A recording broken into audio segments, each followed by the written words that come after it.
Après les événements post-électoraux du 31 août 2016, les souvenirs restent encore visibles.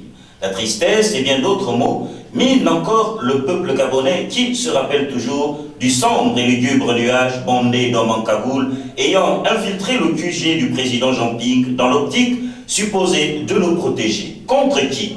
Les résultats, plusieurs familles endeuillées et d'autres recherchant jusqu'à nos jours leurs enfants enlevés au soir de ces contestations post-électorales. Les arrestations des leaders politiques, celles de plusieurs acteurs de la société civile, ne sont pas en reste vu les bilans présentés par le Rôle BG et d'autres organisations de la société civile œuvrant dans la protection des droits de l'homme qui, jusqu'à nos jours, demeure utopique. Non, pardon, souffrons juste d'écouter le cœur d'un peuple meurtri par la somme de tout type d'abus, lui qui cependant est régulièrement témoigné son indéfectible attachement à la nébuleuse. Touché par la mise à l'abri du besoin et de la peur présentée par Jean Ping, le peuple décidera en fonction de sa souveraineté d'accorder son suffrage à l'homme des charbonnages qui malgré tout peine à atteindre l'objectif escompté. Cependant, la peur et le besoin